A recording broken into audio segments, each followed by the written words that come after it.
ಓಂ ನಾರಾಯಣಂ ನಮಸ್ಕೃತ್ಯ ನರಂ ಚೈವ ನರೋತ್ತಮಂ ದೇವೀಂ ಸರಸ್ವತೀಂ ಚೈವ ತತೋ ಜಯಮುದೀರಯೇತ್.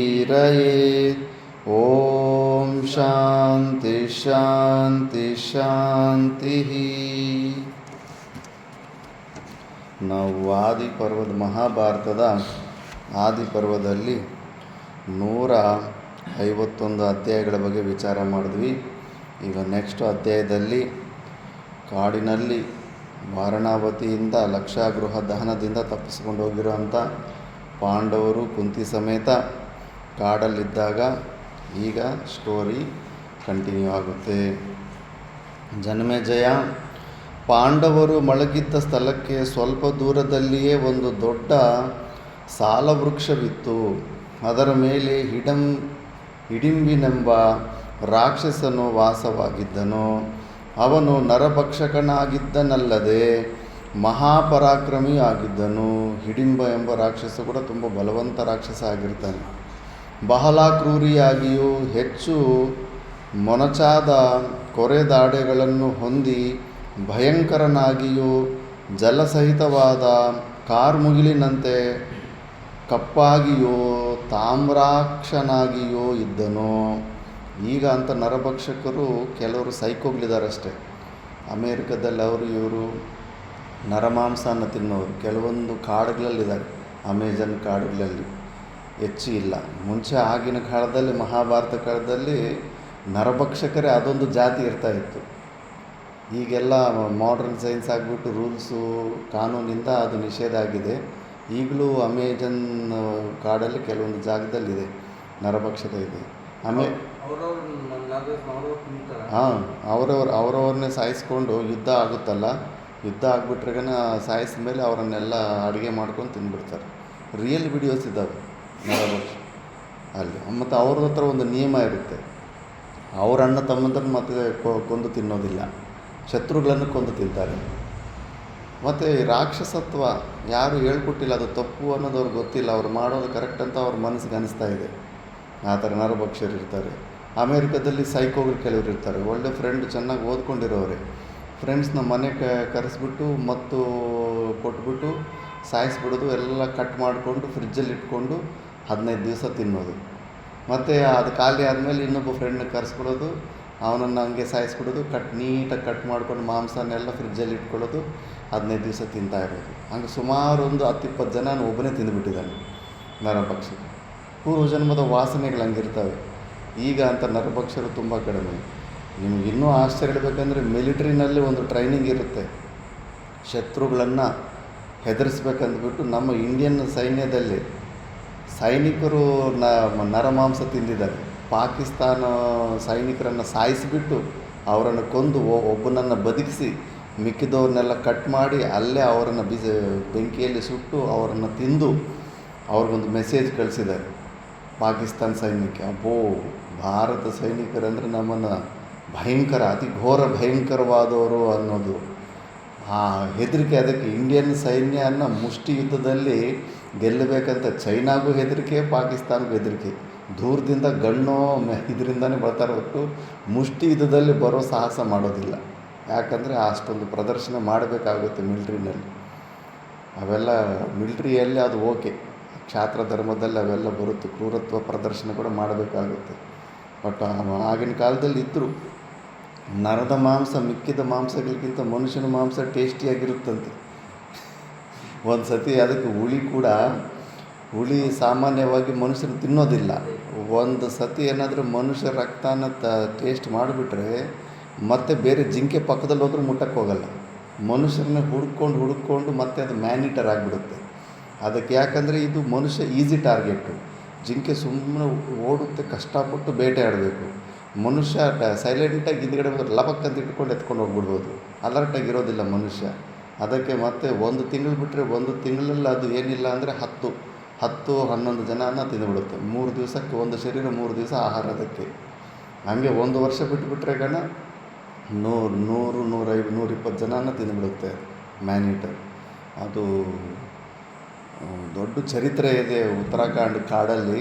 ಚಂಪಾವತ್ ಅಂತ ನೇಪಾಳು ಉತ್ತರಾಖಂಡ್ ಬಾರ್ಡ್ರಲ್ಲಿ ಅಲ್ಲಿ ಅದೇ ಮೇಯ್ನ್ 545 ಜನನ ಕೊಂದಿದೆ ಅದು.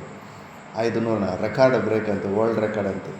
ಯಾವ ಹುಲಿ ಹೈಯೆಸ್ಟ್ ಮನುಷ್ಯರನ್ನು ಕೊಂದಿದೆ. ಅದು ಏನಾಗಿದೆ ಅಂದರೆ, ಬೇಟೆ ಆಡುವಾಗ ಅದರದ್ದು ಆ ಹುಲಿದು ಒಂದು ಕೋರೆ ಹಲ್ಲು ಕಟ್ಟಾಗ್ಬಿಟ್ಟು ಅದು ಬದುಕೊಂಡ್ಬಿಟ್ಟಿದೆ. ಅದೇನೋ ಅಂತಾರಲ್ಲ, ಗಾಯಪಡ್ಡ ಸಿಂಹ ಇಂಕ ಡೇಂಜರ್ ಅಂತ. ಯಾವಾಗ ಅವರು ಬ್ರಿಟಿಷ್ ಅವ್ರ ಕಾಲದಲ್ಲಿ ಯಾರು ಅದನ್ನು ಬೇಟೆ ಆಡಿ ಅದನ್ನು ಪೂರ್ತಿ ಕೊಲ್ಲಕ್ಕಾಗಿಲ್ಲ, ಅದು ಬದುಕೊಂಡ್ಬಿಟ್ಟಿದೆ.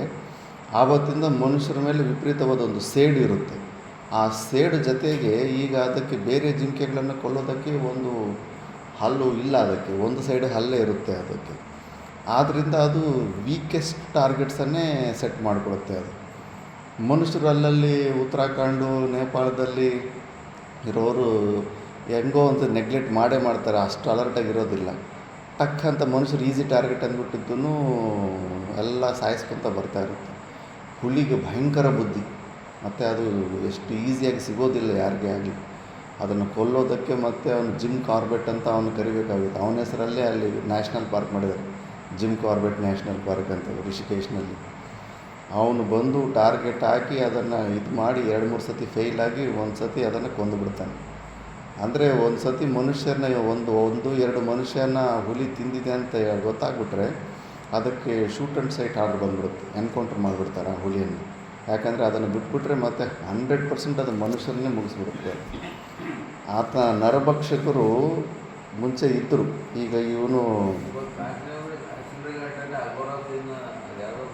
ಅಘೋರಿಗಳು ಕೂಡ ಸತ್ತಿರೋ, ಅವರು ಬದುಕಿರೋರನ್ನ ಸಾಯಿಸೋದಿಲ್ಲ, ಸತ್ತಿರೋ ಶವಗಳನ್ನು ತಿಂತಾರೆ. ಅದು ಭಯಂಕರ ಸಾಧನೆ. ತಮೋಗುಣ ಶಿವನದು ಆರಾಧನೆ ಹಂಗಿದೆ. ತಮೋಗುಣದಲ್ಲೂ ಆರಾಧನೆ ಮಾಡಿ ಶಿವನನ್ನು ಹೊಂದಬಹುದು, ರಜೋಗುಣದಿಂದ ಆರಾಧನೆ ಮಾಡಿ ಶಿವನನ್ನು ಪೂಜಾ ಪುನಸ್ಕಾರಗಳಿಂದ, ಸತ್ವಗುಣದಿಂದ ವಿಚಾರ ಮಾಡಿ ಕೂಡ ಸ್ವರೂಪ ಜ್ಞಾನ ಹೊಂದಬಹುದು. 3 ವಿಧದಲ್ಲೂ ಕೂಡ ಶಿವನ ಒಂದು ಪದ್ಧತಿ ಇದೆ. ಒಬ್ಬ ಯಾರ್ಯಾರ ಟೇಸ್ಟಿಗೆ ಆ ಮಾರ್ಗ ಸೆಲೆಕ್ಟ್ ಮಾಡ್ಕೊತಾನೆ.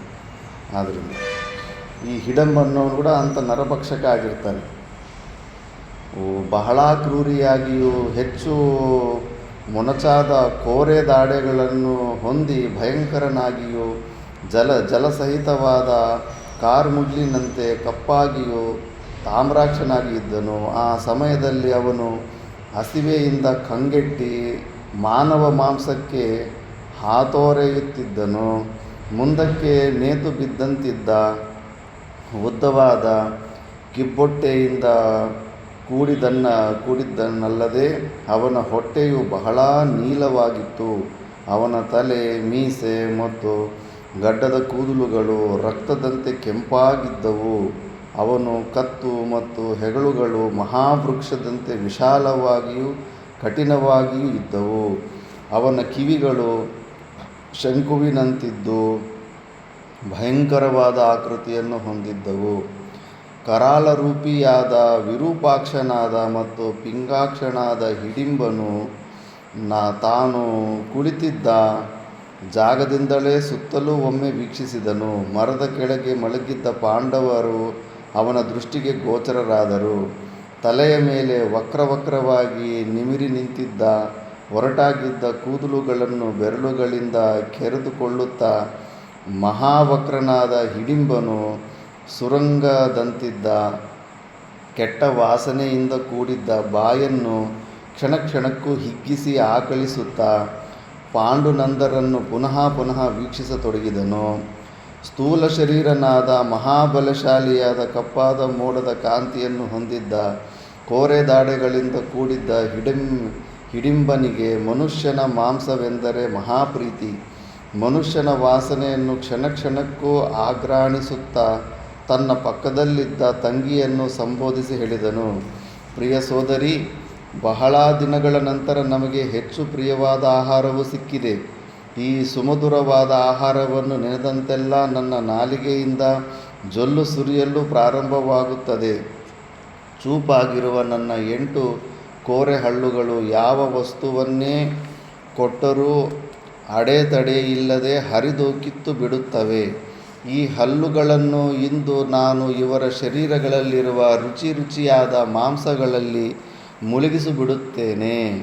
ಅಲ್ಲಿ ಮಲಗಿರುವ ಮಾನವರ ಕುತ್ತಿಗೆಗಳನ್ನು ಬಗೆದು ರಕ್ತಧಮನಿಗಳನ್ನು ಸೀಳಿ ಚಿಮ್ಮುವ ಬಿಸಿಯಾದ ಹೊಸದಾದ ನೊರೆಯಿಂದ ಕೂಡಿದ ರಕ್ತವನ್ನು ಹೀರಿಬಿಡುತ್ತೇನೆ. ನೀನು ಈಗಲೇ ಹೋಗಿ ಅಲ್ಲಿ ಮಲಗಿರುವವರು ಯಾರೆಂಬುದನ್ನು ತಿಳಿ. ಅತ್ತ ಕಡೆಯಿಂದ ಬರುತ್ತಿರುವ ಮನುಷ್ಯ ವಾಸನೆಯು ನನ್ನ ಘ್ರಾಣೇಂದ್ರಿಯಕ್ಕೆ ಬಹಳ ಆನಂದವನ್ನುಂಟು ಮಾಡುತ್ತಿದೆ. ಎಲ್ಲರನ್ನೂ ಕೊಂದು ನನ್ನಲ್ಲಿಗೆ ಕೂಡಲೇ ತೆಗೆದುಕೊಂಡು ಬಾ. ಅವರೆಲ್ಲರೂ ನಮ್ಮ ಆಡಳಿತಕ್ಕೆ ಒಳಪಟ್ಟ ಪ್ರದೇಶದಲ್ಲಿಯೇ ಮಲಗಿರುವುದರಿಂದ ನೀನು ಭಯಪಡುವ ಕಾರಣವಿಲ್ಲ. ನನ್ನ ಆಜ್ಞೆಯನ್ನು ಕೂಡಲೇ ನಿರ್ವಹಿಸಿ ನೀನಿಲ್ಲಿಗೆ ಅವರನ್ನು ಕೊಂದು ತಂದ ನಂತರ ಇಬ್ಬರೂ ಸೇರಿ ಶರೀರಗಳಿಂದ ಮಾಂಸವನ್ನು ಕಿತ್ತು ಸ್ವೇಚ್ಛೆಯಿಂದ ತಿಂದು ಬಿಡೋಣ. ರಕ್ತ ಮಾಂಸಗಳನ್ನು ಯಥೇಚ್ಛವಾಗಿ ಕುಡಿದು ತಿಂದು ನಾವಿಬ್ಬರೂ ನಾನಾ ರೀತಿಯ ತಾಳಲಯಗಳಿಗೆ ಅನುಸಾರವಾಗಿ ನರ್ತನ ಮಾಡೋಣ. ಹಿಡಿಂಬನ ಹೊಟ್ಟೆಯನ್ನು ನೀವಿಕೊಂಡು ಆರಾಮವಾಗಿ ಮಲಗಿಯೇ ಇದ್ದನು. ಹಿಡಿಂಬೆಯು ತಾಯಿಯೊಡನೆ 5 ಮಾನವರನ್ನು ಕೊಂದು ತರುವಳೆಂಬುದರಲ್ಲಿ ಅವನಿಗೆ ಯಾವ ಸಂಶಯವೂ ಇರಲಿಲ್ಲ. ಅಣ್ಣನ ಮಾತಿನಂತೆ ಹಿಡಿಂಬೆಯು ಪಾಂಡವರು ಮಲಗಿದ್ದ ಸ್ಥಳಕ್ಕೆ ಬಂದಳು. 5 ಮಲಗಿರುವುದನ್ನು ಅಪರಾಜಿತನಾದ ಭೀಮಸೇನನೊಬ್ಬನು ಅವರೆಲ್ಲರನ್ನೂ ಕಾಯುತ್ತಾ ಕುಳಿತಿರುವುದನ್ನು ನೋಡಿದಳು. ಸುಂದರನಾಗಿದ್ದ ಶಾಲವೃಕ್ಷದಂತೆ ಅದ್ಭುತಾಕಾರವನ್ನು ಹೊಂದಿದ್ದ ಭೀಮನನ್ನು ನೋಡಿದೊಡನೆಯೇ ಕೊಳ್ಳಲು ಬಂದಿದ್ದ ಹಿಡಿಂಬೆಯು ಹೃದಯಾಂತರಾಳದಲ್ಲಿದ್ದ ಕಾಮಜ್ಯೋತಿಯು ಉದ್ದೀಪ್ತವಾಯಿತು. ಮುಂದಕ್ಕೆ ಹೆಜ್ಜೆ ಇಡದೆ ನಿಂತಲ್ಲಿಯೇ ನಿಂತು ಭೀಮನನ್ನೇ ದಿಟ್ಟಿಸಿ ನೋಡುತ್ತಾ ತನ್ನಲ್ಲಿಯೇ ಯೋಚಿಸತೊಡಗಿದಳು. ಎಂತಹ ಸುಂದರವಾದ ರೂಪ! ಶ್ಯಾಮಲ ವರ್ಣದ ಶರೀರ, ಮಹಾಬಾಹುಗಳಿಂದ ಕೂಡಿರುವನು. ಸಿಂಹದ ಸ್ಕಂದದಂತೆ ಸ್ಕಂದಗಳುಳ್ಳವನಾಗಿದ್ದಾನೆ. ಇವನ ಕುತ್ತಿಗೆಯು 3 ಗೆರೆಗಳಿಂದ ಕೂಡಿದ್ದು ಸೊಗಸಾದ ಶಂಖದಂತೆಯೇ ಇದೆ. ಇವನ ಕಣ್ಣುಗಳು ಕಮಲದಂತೆ ಸುಂದರವಾಗಿವೆ. ಇಂತಹ ಸರ್ವಾಂಗ ಸುಂದರನು ನನಗೆ ಪತಿಯಾಗಲು ಯೋಗ್ಯನಾಗಿರುವನು. ನಾನು ನಮ್ಮಣ್ಣನ ಕ್ರೂರವಾದ ಆಜ್ಞೆಯನ್ನು ಖಂಡಿತವಾಗಿಯೂ ನಿರ್ವಹಿಸುವುದಿಲ್ಲ. ಸ್ತ್ರೀಯರಿಗೆ ಗಂಡನ ಮೇಲಿರುವ ಪ್ರೇಮವು ಸೋದರನ ಮೇಲಿರುವ ಪ್ರೀತಿಗಿಂತಲೂ ಹೆಚ್ಚಿನದಾಗಿರುತ್ತದೆ. ಅಣ್ಣನ ಆಜ್ಞೆಯಂತೆ ನಾನಿವರನ್ನು ಕೊಂದದೆ, ಆದರೆ ಅದರಿಂದ ನಾನು ಮತ್ತು ನನ್ನನ್ನು ಅನುಭವಿಸುವ ಸುಖವು ಕೇವಲ ಕ್ಷಣಿಕವಾದದ್ದು. ಭೋಜ್ಯ ವಸ್ತುವು ನಾಲಿಗೆಯ ಮೇಲಿರುವಾಗ ಮಾತ್ರ ಕ್ಷಣಿಕವಾದ ರುಚಿಯನ್ನು ಉಂಟು ಮಾಡುವುದೇ ಹೊರತು ಗಂಟಲೊಳಗೆ ನುಸುಳಿದ ನಂತರ ಅದರ ರುಚಿಯನ್ನು ಅನುಭವಿಸಲು ಸಾಧ್ಯವಾಗುವುದಿಲ್ಲ. ಅವ್ರಿಗೂ ಕೂಡ ಜ್ಞಾನ ಇರುತ್ತೆ ನೋಡು. ನಾನಿವನನ್ನು ಕೊಲ್ಲದೆ ಒಲಿಸಿಕೊಂಡೆನಾದರೆ ಇವನ ಜೊತೆಯಲ್ಲಿ ಅನವರತವಾದ ದಾಂಪತ್ಯ ಸುಖವನ್ನು ಅನುಭವಿಸುತ್ತಾ ಅನಂತ ವರ್ಷಗಳ ಕಾಲ ಸಂತೋಷದಿಂದಿರಬಹುದು. ಇಷ್ಟ ಬಂದಂತೆ ರೂಪವನ್ನು ಹೊಂದಬಲ್ಲ ಶಕ್ತಿಯನ್ನು ಪಡೆದಿದ್ದ ರಾಕ್ಷಸಿಯಾದ ಹಿಡಿಂಬೆಯು ಹೀಗೆ ನಿರ್ಧರಿಸಿ ಸುಂದರವಾದ ಮಾನುಷ ಸ್ತ್ರೀ ರೂಪವನ್ನು ಧರಿಸಿ ಮೆಲ್ಲನೆ ಹೆಜ್ಜೆಗಳನ್ನಿಡುತ್ತಾ ಭೀಮನ ಸಮೀಪಕ್ಕೆ ಬಂದಳು. ಶ್ರೇಷ್ಠವಾದ ಮತ್ತು ಉತ್ತಮವಾದ ಆಭರಣಗಳನ್ನು ಧರಿಸಿದ್ದ ಹಿಡಿಂಬೆಯು ಮುಗುಳ್ನಗೆಯನ್ನು ಬೀರುತ್ತಾ ಲಜ್ಜಾನ್ವಿತೆಯಾಗಿರುವಂತೆ ನಟಿಸುತ್ತಾ ಭೀಮನನ್ನು ಕೇಳಿದಳು. ಮಾನವ ಶ್ರೇಷ್ಠನೇ, ನೀನೆಲ್ಲಿಂದ ಬಂದೆ ಮತ್ತು ನೀನು ಯಾರು? ಅಂತಃಪುರದಲ್ಲಿ ಮಲಗುವಂತೆ ನಿರ್ಭಯವಾಗಿ ನಿದ್ರಿಸುತ್ತಿರುವ ವೃದ್ಧೆಯಾಗಿರುವ ಶ್ಯಾಮಲ ವರ್ಣದವಳಾಗಿರುವ ಕೋಮಲ ಶರೀರಳಾದ ಇವಳ್ಯಾರು? ಇವಳು ನಿನಗೇನಾಗಬೇಕು? ಇದು ರಾಕ್ಷಸರ ವಿಹಾರ ಪ್ರದೇಶವೆಂಬುದು ಈಕೆಗೆ ತಿಳಿಯದು. ಕ್ರೂರನಾದ ಹಿಡಿಂಬನೆಂಬ ರಾಕ್ಷಸನೊಬ್ಬನು ಇಲ್ಲಿ ಜೀವಿಸುತ್ತಿರುವನು. ನಾನು ಅವನಿಂದಲೇ ಕಳುಹಿಸಲ್ಪಟ್ಟಿರುವೆನು. ಏಕೆಂಬುದು ಗೊತ್ತೇ? ತನ್ನ ಆಹಾರಕ್ಕಾಗಿ ನಿಮ್ಮೆಲ್ಲರನ್ನೂ ಕೊಂಡೊಯ್ಯುವುದಕ್ಕಾಗಿಯೇ ನನ್ನಲ್ಲಿಗೆ ಅವನು ಕಳುಹಿಸಿರುವನು. ಆದರೆ ಅಮರರೂಪಿಯಾದ ನಿನ್ನನ್ನು ನೋಡಿದ ನಂತರ ಭೀಮನು ಹಿಡಿಂಬೆಯ ಮಾತುಗಳನ್ನು ಅದುವರೆಗೂ ಕೇಳುತ್ತಿದ್ದವನು ಆ ಸಮಯಕ್ಕೆ ಸರಿಯಾಗಿ ಅವಳ ಮುಖವನ್ನು ದಿಟ್ಟಿಸಿ ನೋಡಿದನು. ಹಿಡಿಂಬೆಗೆ 1-2 ಕ್ಷಣಗಳ ಮಾತುಗಳು ಹೊರಡಲಿಲ್ಲ. ಲಜ್ಜಾನ್ವಿತೆಯಾಗಿ ತಲೆ ತಗ್ಗಿಸಿ ನಿಂತಿದ್ದಳು. ಭೀಮನು ಮೌನದಿಂದಿದ್ದನ್ನು ಕಂಡು ತನ್ನ ಆಶಯವನ್ನು ಸ್ಪಷ್ಟಪಡಿಸಿದಳು. ನಿನ್ನನ್ನು ಬಿಟ್ಟು ಬೇರೊಬ್ಬನನ್ನು ವರಿಸಕೂಡದೆಂದು ನಿಶ್ಚಯಿಸಿಬಿಟ್ಟಿದ್ದೇನೆ. ನೀನು ಸಕಲ ಧರ್ಮಗಳನ್ನು ತಿಳಿದವನಾಗಿರುವೆ. ನನ್ನ ವಿಷಯದಲ್ಲಿ ಹೇಗೆ ವರ್ತಿಸುವುದು ಸೂಕ್ತವೆನಿಸುವುದೋ ಹಾಗೆಯೇ ಮಾಡು. ನನ್ನ ಹೃದಯವು ಮತ್ತು ಶರೀರವು ಮದನನ ಮಾರಕಾಸ್ತ್ರಗಳಿಂದ ಪೀಡಿಸಲ್ಪಡುತ್ತಿವೆ. ನಿನ್ನವಳಾಗಲಿ ಕಾತರಳಾಗಿ ಬಂದಿರುವ ನನ್ನನ್ನು ಪರಿಗ್ರಹಿಸು. ಮಹಾಬಾಹುವಾದ ಮಾನವ ಶ್ರೇಷ್ಠನೇ, ನರಭಕ್ಷಕನಾದ ನಮ್ಮಣ್ಣನಿಂದ ನಿನ್ನನ್ನು ಸಂರಕ್ಷಿಸುವೆನು. ನೀನು ನನ್ನ ಪತಿಯಾಗಲು ನಿರಾಕರಿಸಬೇಡ. ಸಾಮಾನ್ಯ ಮಾನವರಿಗೆ ಹೋಗಲು ಸಾಧ್ಯವಾಗದ ಪರ್ವತ ಶಿಖರಗಳಲ್ಲಿ ನಾವಿಬ್ಬರೂ ವಿಹರಿಸೋಣ. ನಾನು ಆಕಾಶದಲ್ಲಿಯೂ ಸಂಚರಿಸಬಲ್ಲೆನು. ನನ್ನೊಡನೆ ಸೇರಿ ನೀನು ಅಂತರಿಕ್ಷದಲ್ಲಿಯೂ ವಿಹಾರ ಸುಖವನ್ನು ಅನುಭವಿಸಬಹುದು.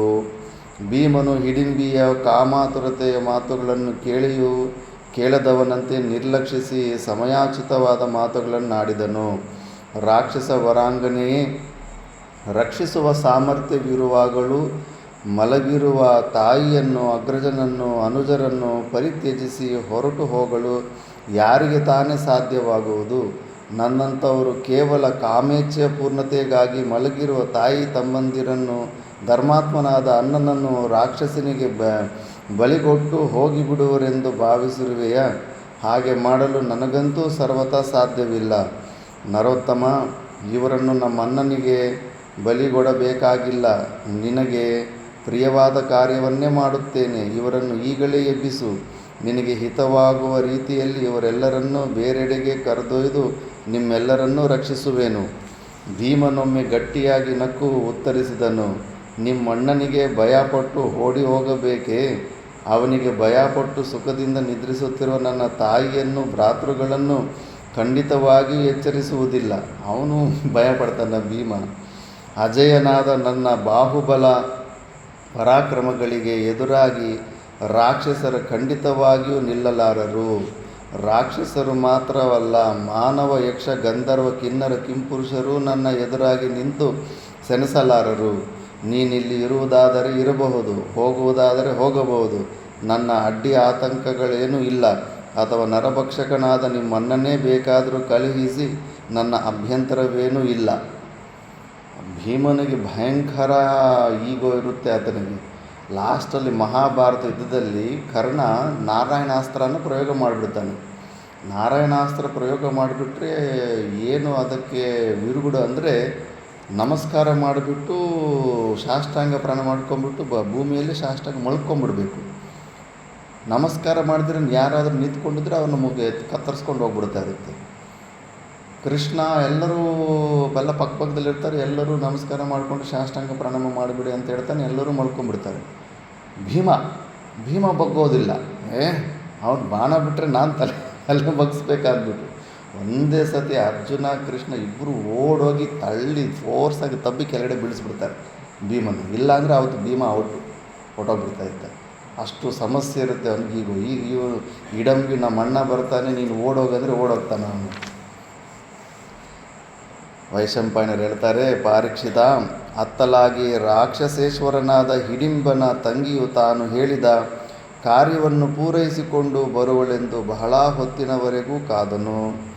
ಹಿಡಿಂಬೆಯು ಬರುವ ಸುಳಿವು ಕಾಣಲಿಲ್ಲ. ಕೂಡಲೇ ಮರದಿಂದಿಳಿದು ಪಾಂಡವರಿದ್ದೆಡೆಗೆ ಧಾವಿಸಿದನು.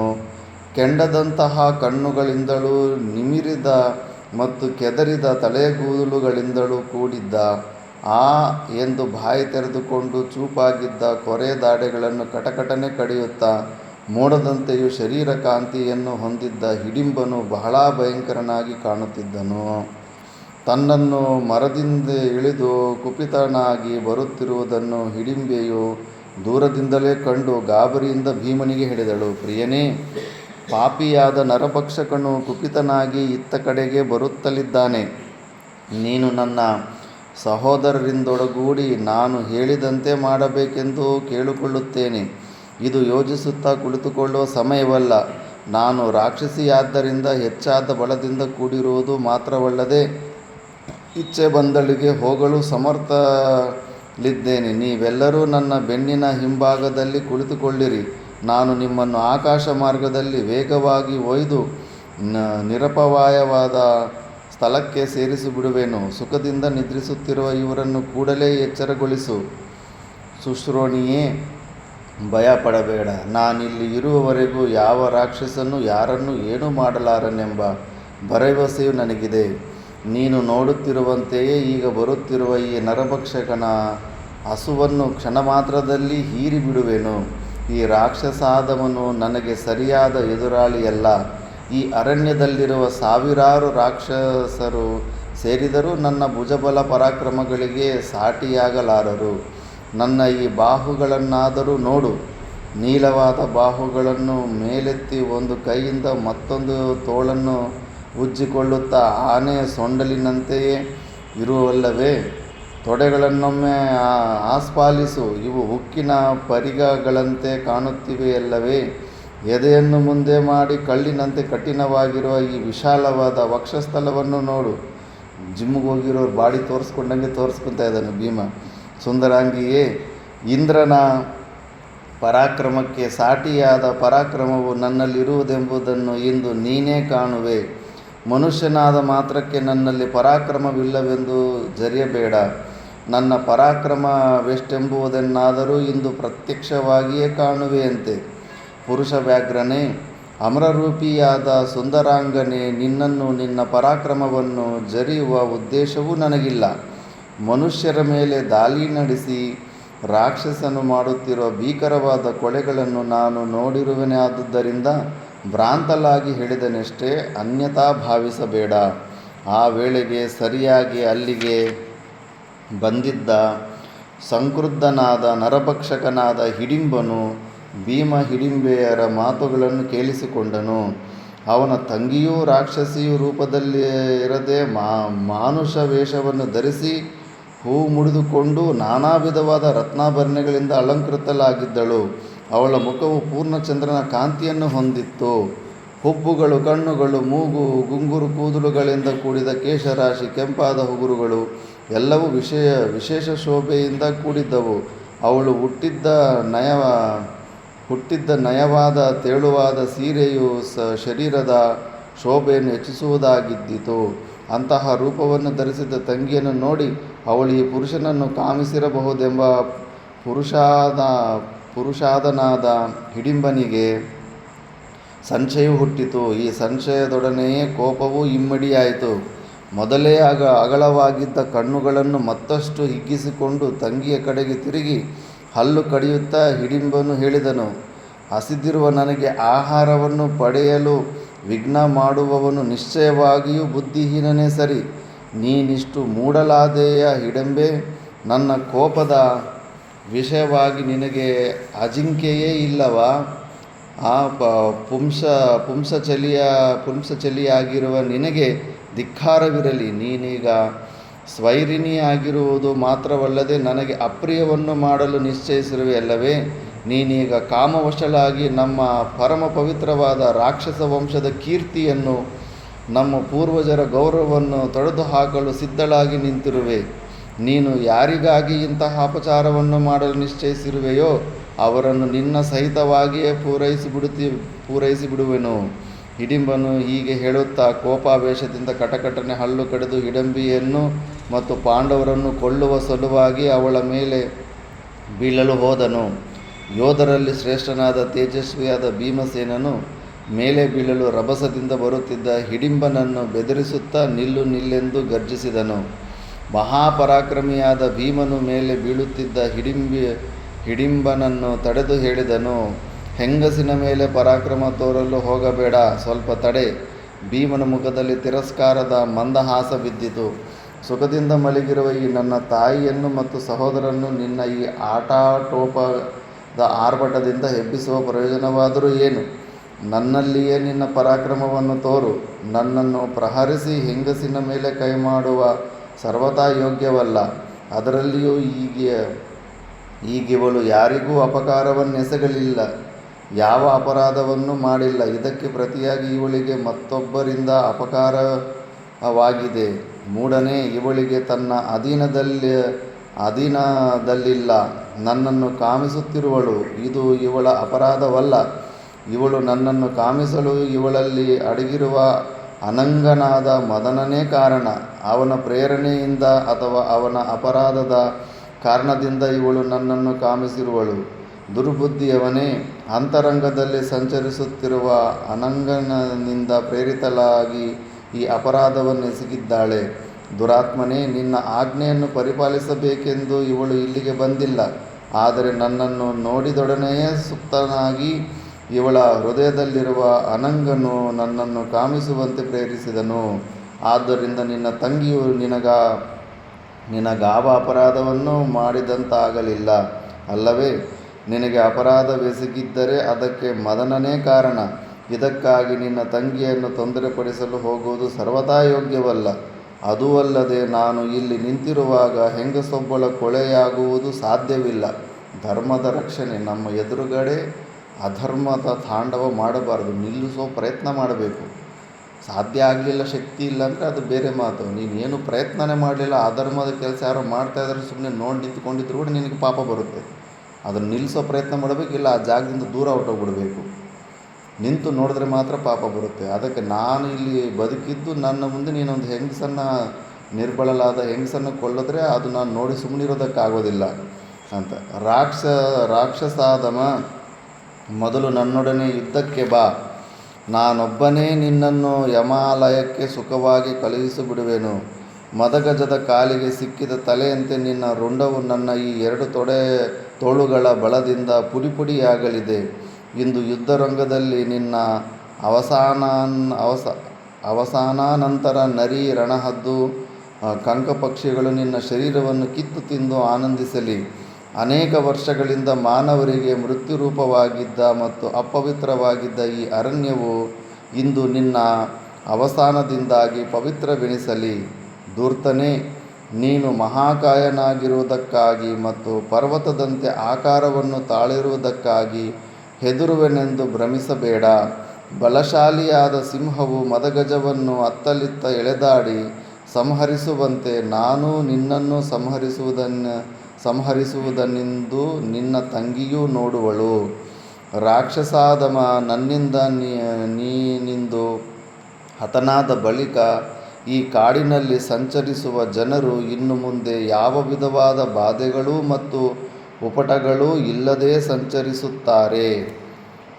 ಹುಲುಮನುಜ, ವೃಥಾ ಜಂಬವನ್ನೇಕೆ ಕೊಚ್ಚಿಕೊಳ್ಳುವೆ? ಮೊದಲು ನೀನೀಗ ಹೇಳಿದುದನ್ನೆಲ್ಲ ಕಾರ್ಯರೂಪದಲ್ಲಿ ಮಾಡಿ ತೋರಿಸಿ. ಅನಂತರ ಜಂಬ ಕೊಚ್ಚಿದರೆ ಅದಕ್ಕೆ ಬೆಲೆಯುಂಟು. ಆದ್ದರಿಂದ ತಡಮಾಡದೆ ಬೇಗನೆ ಬಾ. ನೀನು ಮಹಾಬಲಶಾಲಿ ಎಂದು ನಿನ್ನಷ್ಟಕ್ಕೆ ನೀನೇ ಭಾವಿಸಿರುವೆಯಲ್ಲವೇ? ಈಗ ನನ್ನೊಡನೆ ಸೆಣಸಲು ಬಂದ ನಂತರ ನನ್ನ ಪರಾಕ್ರಮವೆಷ್ಟೆಂಬುದು ನಿನಗೆ ತಿಳಿಯುವುದು. ನಿನ್ನೊಡನೆ ಕದನವು ಮುಗಿಯುವವರೆಗೂ ಮಲಗಿರುವ ಇವರನ್ನು ಹಿಂಸೆ ಮಾಡುವುದಿಲ್ಲ. ಅಲ್ಲಿಯವರೆಗೂ ಇವರು ಸುಖವಾಗಿಯೇ ಮಲಗಿರಲಿ. ಅಪ್ರಿಯವಾದ ಮಾತುಗಳನ್ನು ಆಡುತ್ತಿರುವ ಮೂಢನಾದ ನಿನ್ನನ್ನು ಮುಗಿಸಿ ನಿನ್ನ ರಕ್ತವನ್ನು ಹೀರಿ ಅನಂತರ ಮಲಗಿರುವ ಇವರನ್ನು ಪೂರೈಸಿ ಕಟ್ಟಕಡೆಗೆ ನನಗೆ ದ್ರೋಹವನ್ನೆಸಗಿರುವ ಇವಳು ಯಮಾಲಯಕ್ಕೆ ಕಳುಹಿಸಿಬಿಡುವೆನು. ಅಂದರೆ ರಾಕ್ಷಸರಲ್ಲಿ ಕೂಡ ಕೆಲವೊಂದು ನೀತಿ ನಿಯಮಗಳಿತ್ತು. ಅವ್ರು ಮಲಗಿರೋ ಎಬ್ಸೋದು ಬೇಡ, ನಾವಿಬ್ಬರೇ ಜಗಳ ಆಡೋಣ ಅಂದರೆ ಒಪ್ಕೊತಾರೆ. ಈಗ ಏನು ಯುದ್ಧ ಮಾಡ್ತಾರೆ, ಎಂಥ ದರಿದ್ರ ಯುದ್ಧಗಳು ಮಾಡ್ತಾರೆ. ರಾತ್ರಿ ಹೊತ್ತೆಲ್ಲ ಮಲಗಿದ್ದಾಗ ಬಾಂಬ್ಗಳಾಗ್ಬಿಡೋದು, ಮಿಸೈಲ್ ಆಗಿಬಿಡೋದು. ಎಂಥ ರಾಕ್ಷಸರಿಗಿಂತ ಕ್ರೂರವಾದ ಜಂತುಗಳಾಗ್ಬಿಟ್ಟಿದ್ದೀವಿ ನಾವು ಮನುಷ್ಯರು ಕಲಿಯುಗದಲ್ಲಿ. ಏನು ಒಂದು ನಿಯತ್ತಿಲ್ಲ, ಒಂದು ಧರ್ಮ ಇಲ್ಲ. ನಿಜವಾಗ್ಲೂ ತಾಕತ್ತು ತೋರಿಸ್ಕೋಬೇಕಂದ್ರೆ ನಾವು ಹಗಲೊತ್ತಲ್ಲಿ ಪ್ರಕಟ ಮಾಡ್ಕೊಂಡು ಒಬ್ರಿಗೊಬ್ರು ಯುದ್ಧ ಮಾಡಿಕೊಂಡು ಮಿಸೈಲ್ ಬಿಟ್ಕೊಂಡು ಯುದ್ಧ ಮಾಡ್ಕೊಂಡು ಎಲ್ಲ ಮಲ್ಕೊಂಡಿದ್ದಾಗ ಏನು ಹೇಳಿದ್ರೆ ಸಸ್ಪೆನ್ಸ್ ಆಗಿ ಬಾಂಬ್ಗಳು ಬಿಟ್ಬಿಡೋದು, ಸಾಯಿಸ್ಬಿಡೋದು. ಅಧರ್ಮ ಯುದ್ಧ ಅಂದರೆ ಅಧರ್ಮ ಯುದ್ಧಗಳು. ಇವಾಗ ಧರ್ಮ ಯುದ್ಧಗಳೇ ಇಲ್ಲ ಇನ್ನು. ಹಿಡಿಂಬನು ಹೀಗೆ ಹೇಳುತ್ತಾ ತೋಳುಗಳನ್ನು ಎತ್ತಿಕೊಂಡು ಕ್ಷಣ ಮಾತ್ರದಲ್ಲಿ ಭೀಮನನ್ನು ನುಂಗಿಬಿಡುವೆನೋ ಎಂಬಂತೆ ಕರ್ಕಶ ಧ್ವನಿ ಮಾಡುತ್ತಾ ಭೀಮನ ಕಡೆಗೆ ನುಗ್ಗಿದನು. ಸ್ವಲ್ಪವಾದರೂ ಭ್ರಾಂತಿಯನ್ನು ಹೊಂದದೆ ಸ್ಥಿರವಾಗಿ ನಿಂತಿದ್ದ ಭೀಮನು ಮೇಲೆ ಬಿದ್ದ ಹಿಡಿಂಬನ ತೋಳುಗಳನ್ನು ಲೀಲಾಜಾಲವಾಗಿ ಹಿಡಿದು ನಿಲ್ಲಿಸಿ ತನ್ನ ಭುಜಬಲ ಪರಾಕ್ರಮಗಳಿಂದ ಅವನನ್ನು 32 ಗಜಗಳಾಚೆ ಸಿಂಹವು ಸಣ್ಣ ಪ್ರಾಣಿಯೊಂದನ್ನು ಅತ್ತಲಿತ್ತ ಎಳೆದಾಡಿ ಹಿಂಸಿಸುವಂತೆ ತಳ್ಳಿಬಿಟ್ಟನು. ಅದರಿಂದಾಗಿ ಹಿಡಿಂಬನಿಗೆ ಭೀಮನ ಶಕ್ತಿ ಏನೆಂಬುದರ ಅರಿವಾಯಿತು. ಅಲ್ಲಿ ತನಕ ಸಾಮಾನ್ಯ ವ್ಯಕ್ತಿ ಅಂದ್ಕೊಂಡಿದ್ದ. 10,000 ಆನೆ ಬಲ ಇರುತ್ತೆ. ಅದರಿಂದಾಗಿ ಹಿಡಿಂಬನಿಗೆ ಭೀಮನ ಶಕ್ತಿಯೆಂದರೆ ಅರಿವಾಯಿತು. ಹತ್ತಿರದ ಗೋಡೆಗೆ ಚೆಂಡನ್ನು ಹೊಡೆದರೆ ಹೊಡೆತದ ವೇಗದಿಂದ ಹೊಡೆದವನ ಕಡೆಗೆ ಪುಟ್ಟಿದ ಪುನಃ ಬಂದು ಸೇರುವಂತೆ ಹಿಡಿಂಬನು ಭೀಮನಿಂದ ಬಹಳ ರಭಸದಿಂದ ತಳ್ಳಲ್ಪಟ್ಟ ವೇಗದಿಂದಲೇ ಭೀಮನೆಡೆಗೆ ಓಡಿ ಬಂದ. ಅವನನ್ನು ಬಿಗಿಯಾಗಿ ಅಪ್ಪಿಕೊಂಡು ಘೋರ ನಿನಾದ ಮಾಡಿದನು. ಅವನ ಕರ್ಕಶ ಧ್ವನಿಯನ್ನು ಕೇಳಿ ತನ್ನ ತಾಯಿ ಮತ್ತು ಸಹೋದರರು ಎಚ್ಚೆತ್ತರೆಂದು ಶಂಕಿಸಿದ ಭೀಮನು ಹಿಡಿಂಬನ ಬಾಹುಪಾಶದಿಂದ ಬಿಡಿಸಿಕೊಂಡು ಹೆಚ್ಚಾದ ಬಲ ಪ್ರಯೋಗ ಮಾಡಿ ಹಿಂದಿನ ಬಾರಿ ತಳ್ಳಿದ್ದಕ್ಕಿಂತಲೂ ದೂರಕ್ಕೆ ತಳ್ಳಿಬಿಟ್ಟನು. ಆ ವಿಧವಾದ ಕಾಳಗವು ಸ್ವಲ್ಪ ಹೊತ್ತಿನವರೆಗೂ ನಡೆಯಿತು. ಇಬ್ಬರೂ ತಮ್ಮ ಸಂಪೂರ್ಣ ಶಕ್ತಿಯನ್ನು ಕೇಂದ್ರೀಕರಿಸಿ ಯುದ್ಧ ಮಾಡುತ್ತಿದ್ದರು.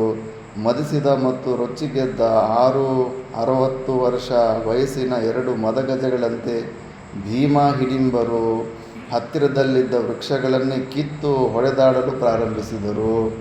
ಇಷ್ಟೆಲ್ಲ ಗದ್ದಲವು ನಡೆಯುತ್ತಿರುವಾಗ ಯಾರಿಗೆ ತಾನೇ ಎಚ್ಚರವಾಗೋದಿಲ್ಲ. ಕುಂತಿ ಯುಧಿಷ್ಠಿರಾದಿಗಳು ಮೇಲೆದ್ದು ತಮ್ಮ ಮುಂದೆಯೇ ನಿಂತಿದ್ದ ಹಿಡಿಂಬೆಯನ್ನು ಮೊದಲು ನೋಡಿದರು. ಜನಮೇಜಯ ಅಪ್ಸರೆಯಂತೆ ಮನೋಹರ ರೂಪವನ್ನು ಧರಿಸಿದ್ದ ಹಿಡಿಂಬೆಯನ್ನು ನೋಡಿ ಆಗ ತಾನೇ ಎಚ್ಚರಗೊಂಡ ಧರ್ಮಾದಿಗಳು ಅಚ್ಚರಿಗೊಂಡರು. ಸ್ತ್ರೀ ಸಹಜವಾದ ಸೌಜನ್ಯದಿಂದ ಕುಂತಿಯು ಮೇಲೆದ್ದು ಹಿಡಿಂಬೆಯ ಬಳಿಗೆ ಬಂದು ಅವಳನ್ನು ಔಪಚಾರಿಕವಾದ ಮಾತುಗಳಿಂದ ಸಂತೈಸುತ್ತಾ ಕೇಳಿದಳು. ದೇವಕನ್ಯರಿಗೆ ಸಮಾನವಾದ ದೇಹಕಾಂತಿಯನ್ನು ಪಡೆದಿರುವ ನೀನು ಎಲ್ಲಿಯವಳು? ನಿನ್ನ ಕುಲಗೋತ್ರಗಳಾದರೂ ಯಾವುವು? ಯಾವ ಕಾರ್ಯಕ್ಕಾಗಿ ನೀನು ಇಲ್ಲಿಗೆ ಬಂದಿರುವೆ ಮತ್ತು ಯಾವಾಗ ಬಂದೆ? ಸುಂದರಾಂಗಿಯೇ, ನಿನ್ನನ್ನು ನೋಡಿದರೆ ನೀನು ಸಾಮಾನ್ಯ ಸ್ತ್ರೀಯಂತೆ ಕಾಣುವುದಿಲ್ಲ. ನೀನೇನಾದರೂ ಈ ವನದ ಅಧಿದೇವತೆಯ ಅಥವಾ ಅಪ್ಸರೆಯ?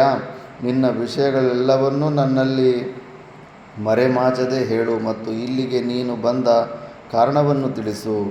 ಸಂಭಾವಿತಳಾದ ಸ್ತ್ರೀಗೆ ಸಹಜವಾದ ಸೌಜನ್ಯದಿಂದಲೇ ಹಿಡಿಂಬೆಯು ಉತ್ತರಿಸಿದಳು. ಮಾತೆಯೇ, ಈ ವಿಶಾಲವಾಗಿರುವ ಮಹಾರಣ್ಯವು ಹಿಡಿಂಬ ರಾಕ್ಷಸನಿಗೂ ಮತ್ತು ನನಗೂ ವಾಸಸ್ಥಾನವಾಗಿದೆ. ರಾಕ್ಷಸಾಧಿಪತಿಯಾದ ಹಿಡಿಂಬನ ತಂಗಿಯು ನಾನು. ನಿನ್ನನ್ನು ಮತ್ತು ನಿನ್ನ ಮಕ್ಕಳನ್ನು ಕೊಲ್ಲುವ ಸಲುವಾಗಿ ನಾನು ನಮ್ಮಣ್ಣನಾದ ಹಿಡಿಂಬನಿಂದ ಕಳುಹಿಸಲ್ಪಟ್ಟೆನು. ಆದರೆ ನಾನು ನಮ್ಮಣ್ಣನ ಕ್ರೂರವಾದ ಆಜ್ಞೆಯನ್ನು ಪರಿಪಾಲಿಸುವ ಸಲುವಾಗಿ ಇಲ್ಲಿಗೆ ಬಂದಾಗ ಬಲಿಷ್ಠನಾದ ಮತ್ತು ನೂತನ ಸ್ವರ್ಣದ ಕಾಂತಿಯಿಂದ ಅನುರೂಪವಾದ ದೇಹಕಾಂತಿಯನ್ನು ಕುಡಿದ ನಿನ್ನ ಮಗನನ್ನು ನೋಡಿದೆನು. ಜನನಿಯೇ, ಪ್ರೇಮಕ್ಕೆ ಅಧಿದೇವನಾದ ಕಾಮನ ಪ್ರಭಾವದಿಂದ ನಾನು ನಿನ್ನ ಮಗನ ಅಧೀನಳಾಗಿ ಮನದಲ್ಲಿಯೇ ಅವನನ್ನು ನನ್ನ ಪತಿ ಎಂದು ನಿಶ್ಚಯಿಸಿದೆನು. ಅವನನ್ನು ಇಲ್ಲಿಂದ ಕರೆದೊಯ್ಯಲು ನಾನು ಮಾಡಿದ ಪ್ರಯತ್ನವೂ ಫಲಕಾರಿಯಾಗಲಿಲ್ಲ. ನಾನು ಬಹಳ ಹೊತ್ತಿನವರೆಗೂ ಹಿಂದಿರುಗದೆ ಇದ್ದುದನ್ನು ಕಂಡು ಪುರುಷಾದನಾದ ನಮ್ಮಣ್ಣ ಹಿಡಿಂಬನು ಕುಪಿತನಾಗಿ ನಿಮ್ಮೆಲ್ಲರನ್ನೂ ತಿಂದು ಹಾಕಲು ಇಲ್ಲಿಗೆ ಬಂದನು.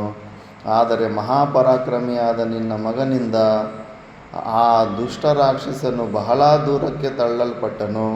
ಈಗ ನನ್ನ ಭಾವಿ ಪತಿಯು ಮತ್ತು ಸಹೋದರನು ದ್ವಂದ್ವ ಯುದ್ಧದಲ್ಲಿ ತೊಡಗಿದ್ದಾರೆ. ಮಹಾಪರಾಕ್ರಮಿಗಳಾದ ನರರಾಕ್ಷಸರು ಒಬ್ಬರು ಮತ್ತೊಬ್ಬರನ್ನು ಅಪ್ಪಳಿಸುತ್ತಾ ತಮ್ಮ ಸಿಂಹಗರ್ಜನೆಗಳಿಂದ ಈ ಪ್ರದೇಶವನ್ನೆಲ್ಲ ಭ್ರಾಂತಿಗೊಳಿಸಿ ಬಿಟ್ಟಿದ್ದಾರೆ. ಇವರಿಬ್ಬರು ಮಾಡುತ್ತಿರುವ ಘೋರ ಯುದ್ಧವನ್ನಾದರೂ ನೋಡು ತಾಯಿ. ಅವಳ ಮಾತುಗಳನ್ನು ಕೇಳಿದೊಡನೆ ಯುಧಿಷ್ಠಿರಾದಿಗಳು ತಟ್ಟನೆ ಮೇಲೆದ್ದರು. ಭೀಮ ಹಿಡಿಂಬರು ಪರಸ್ಪರವಾಗಿ ಸೆಳೆದಾಡುತ್ತಾ ಒಬ್ಬರನ್ನು ಮತ್ತೊಬ್ಬರು ಅಪ್ಪಿಳಿಸಬೇಕೆಂಬ ನಿಶ್ಚಯದಿಂದ ಬಲದಿಂದ ದರ್ಪಿತವಾದ 2 ಸಿಂಹಗಳಂತೆ ಕದನ ಮಾಡುತ್ತಿರುವುದನ್ನು ನೋಡಿದರು.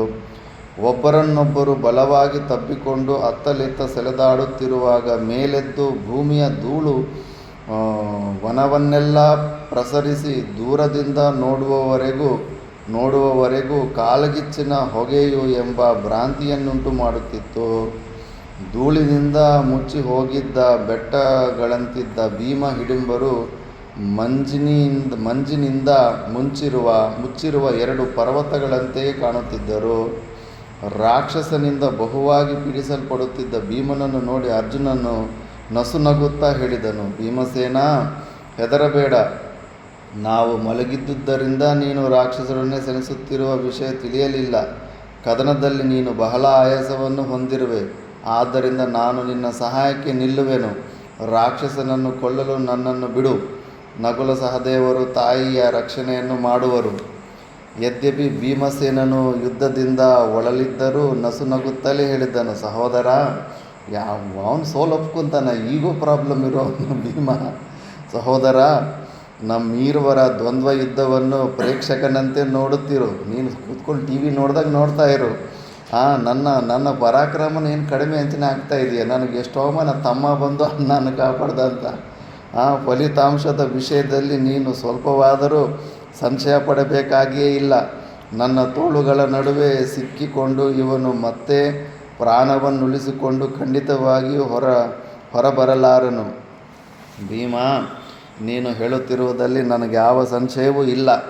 ಆದರೆ ಇಷ್ಟು ಹೊತ್ತಿನವರೆಗೆ ಇವನೊಡನೆ ಸೆಣಸುತ್ತಿರುವುದೇಕೆ? ಮೇಲಾಗಿ ನಾವು ಈ ಅರಣ್ಯದಲ್ಲಿಯೇ ನಿಲ್ಲುವಂತೆಯೂ ಇಲ್ಲ. ಮುಂದೆ ಪ್ರಯಾಣ ಮಾಡಬೇಕಾಗಿದೆ. ಪೂರ್ವ ದಿಕ್ಕಿನಲ್ಲಿ ಅರುಣೋದಯದ ಕೆಂಪು ರಂಜಿಸುತ್ತಿದೆ. ಪ್ರಾತಃ ಸಂಧ್ಯಾ ಕಾಲವು ಸನ್ನಿಹಿತವಾಗಿದೆ. ಸಂಧ್ಯೆಗಳು ರಾಕ್ಷಸರ ಬಲವು ಹೆಚ್ಚು ಬಿಡುತ್ತದೆ. ಅದು ಸಾಯಂಕಾಲ ಆದರೆ ರಾಕ್ಷಸರಿಗೆ ಬಲ ಹೆಚ್ಚಾಗುತ್ತೆ.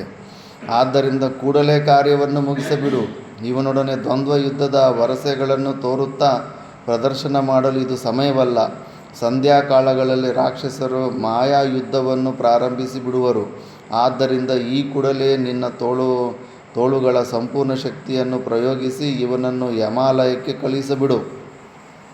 ಅರ್ಜುನನ ಮಾತುಗಳನ್ನು ಕೇಳಿದ ನಂತರ ಭೀಮನಿಗೆ ರಾಕ್ಷಸನ ಮೇಲೆ ಕೋಪವು ಇಮ್ಮಡಿಯಾಯಿತು. ನಿನ್ನಿಂದ ನನ್ನ ತಮ್ಮನ ಕೈಯಲ್ಲಿ ಕೂಡ ನಾನು ಉಪದೇಶ ಹೇಳಿಸ್ಕೊಳ್ಳೋ ಪರಿಸ್ಥಿತಿ ಬಂತು ಅಂದ್ಬಿಟ್ಟಿದ್ದನು. ಇನ್ನೂ ಕೋಪ ಅಲ್ಲಿ ಬಂದುಬಿಡ್ತು. ಅಂತೆಯೇ ತನ್ನ ಸಂಪೂರ್ಣ ಶಕ್ತಿಯನ್ನು ಕೇಂದ್ರೀಕರಿಸಿ ಯುದ್ಧ ಮಾಡಲು ಪ್ರಾರಂಭಿಸಿದನು. ಭೀಮನು ಪ್ರಳಯ ಕಾಲದಲ್ಲಿ ವಾಯುದೇವನು ಪ್ರಪಂಚದ ವಿನಾಶಕ್ಕಾಗಿ ಚಂಡಮಾರುತದ ಸ್ವರೂಪವನ್ನು ತಾಳುವಂತೆ ಉಗ್ರ ರೂಪವನ್ನು ತಾಳಿದನು. ಮೋಡದಂತೆ ಕಪ್ಪಾಗಿದ್ದ ರಾಕ್ಷಸನ ಮಹಾಶರೀರವನ್ನು ಮೇಲೆತ್ತಿ ಕೈಕಾಲುಗಳನ್ನು ಹಿಡಿದು ಚಕ್ರಾಕಾರವಾಗಿ 100 ಬಾರಿ ತಿರುಗಿಸಿ ಹೇಳಿದನು, ರಾಕ್ಷಸಾದಮನೇ, ವ್ಯರ್ಥವಾದ ಮಾಂಸದಿಂದ ನಿನ್ನ ನಿಷ್ಪ್ರಯೋಜಕವಾದ ಶರೀರವನ್ನು ಪುಷ್ಟಿಗೊಳಿಸಿರುವೆ. ಅನೇಕ ವರ್ಷಗಳಿಂದಲೂ ನಿನ್ನ ಶರೀರವು ನಿಷ್ಪ್ರಯೋಜಕವಾಗಿಯೇ ಬೆಳೆಯುತ್ತಲಿದೆ.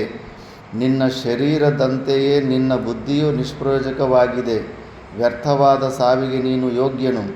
ಆದರೆ ಈಗ ಅಂತಹ ನಿಷ್ಪ್ರಯೋಜಕವಾದ ನಿನ್ನ ಶರೀರದ ಚೂರ್ಣೀಕರಣವು ಮಾತ್ರ ವ್ಯರ್ಥವಾಗಲಾರದು. ಏಕೆಂದರೆ ನಿನ್ನ ಅವಸಾನದಿಂದ ಈ ವನವು ನಿಷ್ಕಂಟಕವಾಗುವುದು. ರಾಕ್ಷಸಾದಮನಾದ ನೀನು ಇನ್ನು ಮುಂದೆ ಇಲ್ಲಿ ಸಂಚರಿಸುವ ಮನುಷ್ಯರನ್ನು ಕೊಂದು ಅವರ ಮಾಂಸವನ್ನು ತಿನ್ನಲಾರೆ. ಭೀಮನು ರಾಕ್ಷಸನ ಕೈಕಾಲುಗಳನ್ನು ಹಿಡಿದು ತಿರುಗಿಸುತ್ತಲೇ ಇದ್ದನು. ಆ ವಿಧವಾದ ಕಾಲಹರಣವು ಅರ್ಜುನನಿಗೆ ಸಹ್ಯವಾಗಲಿಲ್ಲ. ಅರ್ಜುನನು ಪುನಃ ಭೀಮನಿಗೆ ಹೇಳಿದನು, ಭೀಮಸೇನ, ಈ ರಾಕ್ಷಸನನ್ನು ಪರಾಜಯಗೊಳಿಸುವುದು ನಿನಗೆ ಅಸಾಧ್ಯವೆಂದು ತೋರಿದರೆ ಇವನ ಸಂಹಾರಕ್ಕೆ ನನ್ನ ಸಹಾಯವನ್ನು ತೆಗೆದುಕೋ. ಇಲ್ಲದಿದ್ದರೆ ವ್ಯರ್ಥವಾಗಿ ಕಾಲಹರಣ ಮಾಡದೆ ಕೂಡಲೇ ಮುಗಿಸಿಬಿಡು, ಅಥವಾ ಇವನ ಸಂಹಾರಕ್ಕೆ ನನ್ನನ್ನಾದರೂ ಬಿಡು. ನೀನೀಗಲೇ ರಾಕ್ಷಸನ ಅವಸ್ಥೆಯನ್ನು ಮುಗಿಸಿಯೇ ಇರುವೆ. ಸ್ವಲ್ಪ ಕಾಲ ವಿಶ್ರಾಂತಿಯನ್ನು ತೆಗೆದುಕೋ. ಉಳಿದಿರುವ ಅಲ್ಪ ಕಾರ್ಯವನ್ನು ನಾನು ಮಾಡಿ ಮುಗಿಸಿಬಿಡುತ್ತೇನೆ. ಅರ್ಜುನನ ಮಾತುಗಳು ಮುಗಿಯುವುದರೊಳಗಾಗಿ ಭೀಮನು ಸಾಧಾರಣವಾದ ಪ್ರಾಣಿಯೊಂದನ್ನು ನೆಲದ ಮೇಲೆ ಅಪ್ಪಳಿಸಿಕೊಳ್ಳುವಂತೆ ರೋಷಾವೇಶದಿಂದ ರಾಕ್ಷಸನನ್ನು ನೆಲದ ಮೇಲೆ ಅಪ್ಪಳಿಸಿ ಕೊಂದುಬಿಟ್ಟನು.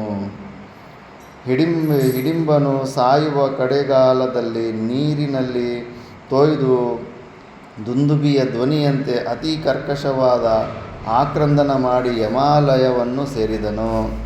ಭೀಮನು ರಾಕ್ಷಸನ ಮಹಾಶರೀರವನ್ನು ತನ್ನೆರಡು ತೋಳುಗಳಿಂದಲೂ ನಡುಭಾಗಕ್ಕೆ ಸರಿಯಾಗಿ ಬಗ್ಗಿಸಿ ಮುರಿದುದನ್ನು ನೋಡಿ ಯುಧಿಷ್ಠಿರಾದಿಗಳಿಗೆ ಬಹಳ ಆನಂದವಾಯಿತು.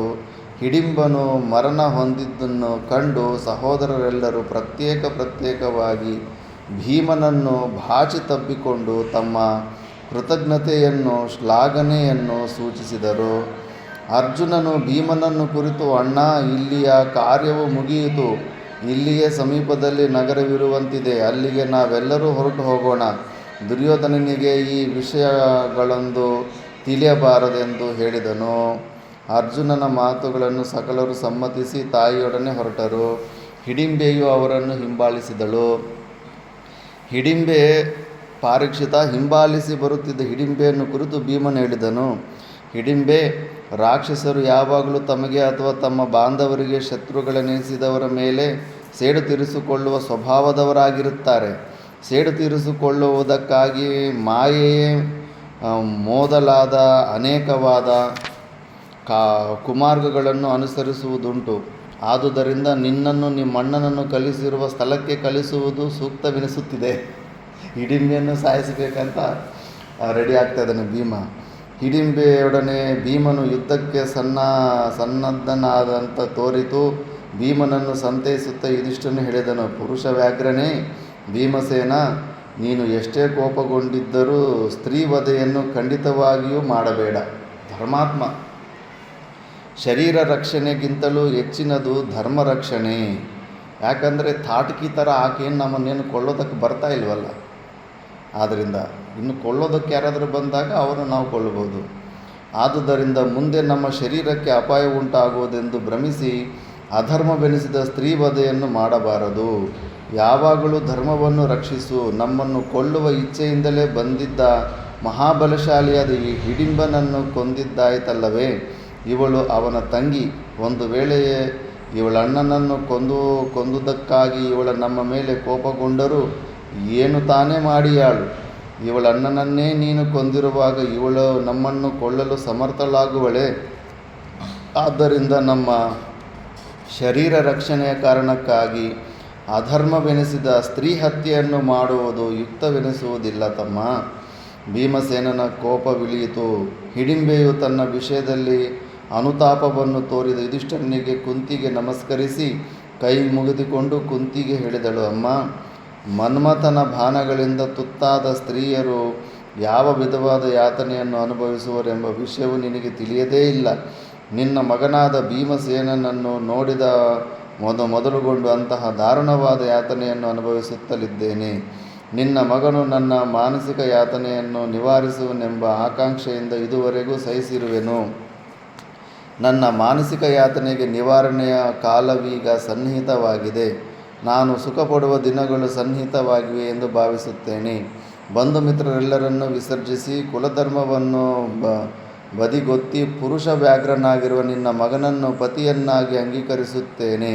ಒಂದು ವೇಳೆ ನಾನು ನಿನ್ನಿಂದಲೇ ಆಗಲಿ ಈ ವೀರನಿಂದಲೇ ಆಗಲಿ ತಿರಸ್ಕರಿಸಲ್ಪಟ್ಟಿದ್ದೇನಾದರೆ ನಿಶ್ಚಯವಾಗಿ ಈ ಶರೀರದ ಅಂತ್ಯವನ್ನೇ ಮಾಡಿಬಿಡುವೆನು. ಸೂಸೈಡ್ ಮಾಡ್ಕೊಂಡ್ಬಿಡ್ತೀನಿ ಅಂತ. ತಾಯೇ, ಆದುದರಿಂದ ನನ್ನ ಮೇಲೆ ಕರುಣೆ ತೋರುವುದು ಯುಕ್ತವಾಗಿದೆ.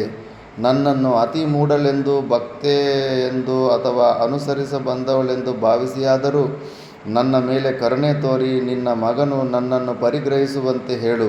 ಕುಂತಿದೇವಿ, ದೇವ ರೂಪಿಯಾದ ಇವನನ್ನು ವಿಹಾರಾರ್ಥವಾಗಿ ನನ್ನ ಇಚ್ಛೆ ಬಂದೆಡೆಗೆ ಕರೆದೊಯ್ಯಲು ಅನುಮತಿಯನ್ನು ಕೊಡು. ಮಹಾಮಾತೆಯೇ, ನನ್ನನ್ನು ನಂಬು. ನಾನು ಪುನಃ ನಿಮ್ಮ ಮಗನನ್ನು ಇಲ್ಲಿಗೆ ತಂದು ಬಿಡುವೆನು. ನೀನು ಯಾವಾಗ ನನ್ನ ಸ್ಮರಣೆ ಮಾಡಿದರೂ ಆ ಕೂಡಲೇ ಬಂದು ನೀನು ಹೇಳಿದ ಸ್ಥಳಕ್ಕೆ ನಿಮ್ಮನ್ನು ಕ್ಷಣ ಮಾತ್ರದಲ್ಲಿ ಎತ್ತುಕೊಂಡು ಹೋಗಿ ಬಿಡುವೆನು.